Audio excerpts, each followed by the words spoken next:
Rafael Nadal retires from Australian Open with injury. Melbourne, Australia. The injuries continued for the elite of men's tennis on Tuesday, as Rafael Nadal, the number 1 seed, retired down by 0-2 in the 5th set of his Australian Open quarter-final with Marin Cilic. Nadal took a 2-1 lead after winning a third-set tiebreaker in typically combative fashion. But down by 1-4 in the 4th set, he took a medical timeout. He was treated on court while lying on his back.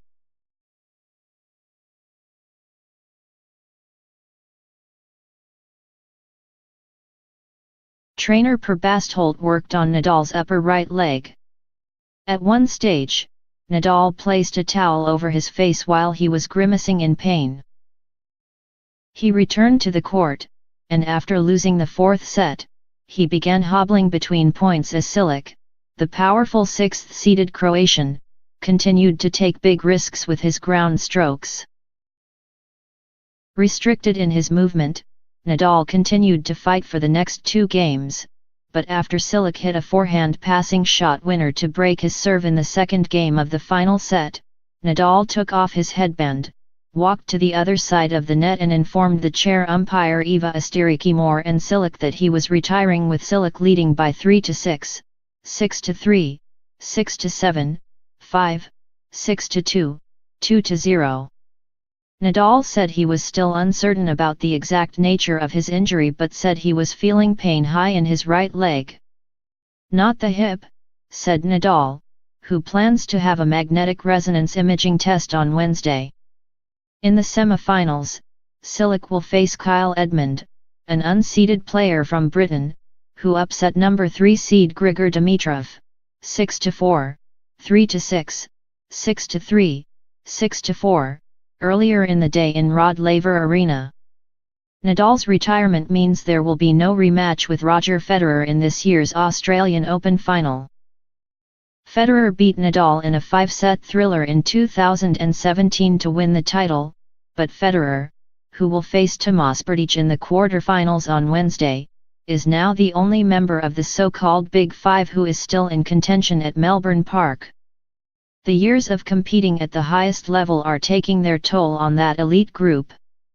Andy Murray underwent hip surgery earlier this month in Australia after withdrawing from this tournament. Novak Djokovic and Stan Wawrinka managed to play after taking 6-month breaks from competition because of injuries, but both were diminished in Melbourne. Wawrinka, returning from knee surgery, lost in the second round to the 97th-ranked American Tennis Sandgren. In a 4th-round loss to the 21-year-old South Korean Hye-in Chung, Djokovic was frequently wincing in pain, his right elbow still not sufficiently healed after his extended break. Sandgren and Chung will play each other for a spot in the semi-finals on Wednesday. Nadal expressed concern for the series of injuries sustained by leading players in the last year. "It's not the right moment to say for me, but somebody who is running the tour should think a little bit about what's going on," Nadal said. "Too many people getting injured." Nadal said tennis authorities needed to think about the long-term health of the players. "There is life after tennis, so I don't know if we keep playing in these very, very hard surfaces what is going to happen in the future with our lives," he said. Nadal, too, had to race the clock to make it to Melbourne. He had a triumphant 2017 season, winning his 10th French Open and 3rd United States Open. But his knee troubles returned by season's end, forcing him to withdraw from the Paris Masters and depart the ATP World Tour Finals after one match.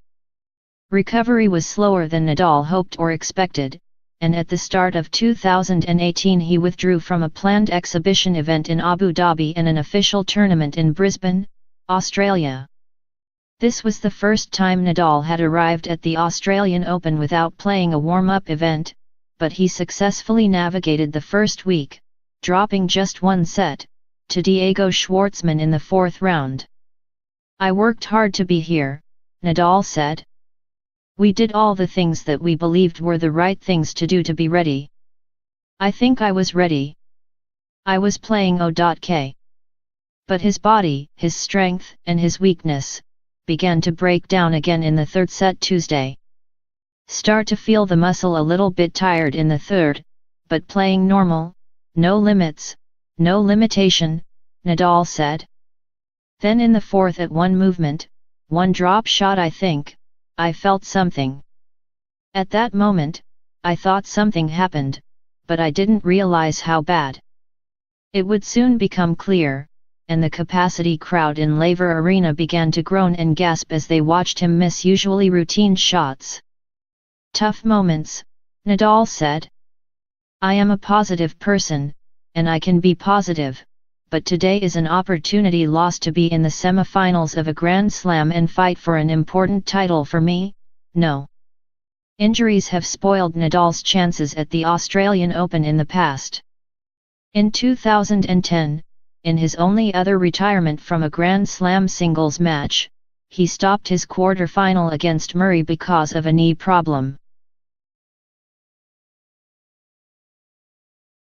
In 2011, when Nadal was trying to become the first man since Rod Laver in 1969 to win 4 straight major singles titles, he sustained a hamstring injury in the opening set against his Spanish compatriot David Ferrer and lost in straight sets. In the 2014 final, Nadal lost to Wawrinka in 4 sets when hampered by a back problem. In this tournament, it's already happened a couple of times, Nadal said. I don't want to say frustration, but it's really tough to accept, especially after a tough December that I had without having a chance to start in Abu Dhabi and then Brisbane. Despite his retirement on Tuesday, Nadal, 31, will retain the number 1 ranking after the tournament.